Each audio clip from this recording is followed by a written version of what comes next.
মহান শিবরাত্রি। শিবরাত্রি হচ্ছে একটি গুরুত্বপূর্ণ হিন্দু ধর্মীয় উৎসব।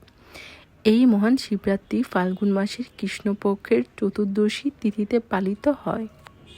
শিবপুরাণ অনুসারে এই রাত্রেই শিব সৃষ্টি, স্থিতি ও প্রলয়ের মহাতাণ্ডব নৃত্য করেছিলেন। আবার এই রাতেই শিব ও মাতা পার্বতীর বিয়ে হয়েছিল।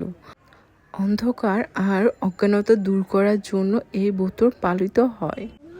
অগণিত ভক্ত এই দিনে শিবলিঙ্গে জল, ফুল, বেলপাতা দিয়ে পুজো করে থাকেন। কাল আমরা চলে গিয়েছিলাম ঢাকেশ্বরী মন্দিরে বাবা ভোলানাথের পুজোর উদ্দেশ্যে।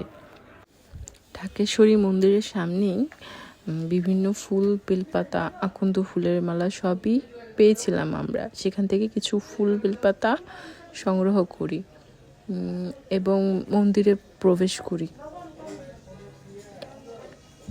তারপর আমরা সেখান থেকে মোম আর আগরবাতি নিলাম। ভিতরে সবই পাওয়া যায়। আপনার যা যা পুজোর জন্য দরকার আপনি সবই মন্দিরের ভিতরেই পেয়ে যাবেন। শুধুমাত্র ফলটা বাইরে থেকে কিনে আনতে হবে। বাবার দর্শন পাওয়ার জন্য আমরা সকলে অপেক্ষা করতেছিলাম। ওই যে দেখেন বাচ্চাটা কি সুন্দর খেলা করতেছে। মন্দির এত সুন্দর করে সাজানো, দেখলেই মন জুড়িয়ে যায়। এই যে আমরা লাইনে দাঁড়িয়ে আছি বাবাকে পুজো দেওয়ার জন্য, অপেক্ষা করতেছিলাম আর দেখতেছিলাম চারিদিকে আলোয় ঝলমলে পরিবেশ আর ভক্তরা বাবার জন্য অপেক্ষা করতেছে। ভক্তদের মোমবাতি, আগরবাতি জ্বালানোর জন্য বাহিরে ব্যবস্থা করে দেওয়া হয়েছিল। বাবা সকলের সৎ মনোকামনা পূরণ করুক। চলুন একসাথে মন্দিরে প্রবেশ করি। বাবাকে আজ কত সুন্দর করে সাজানো হয়েছে।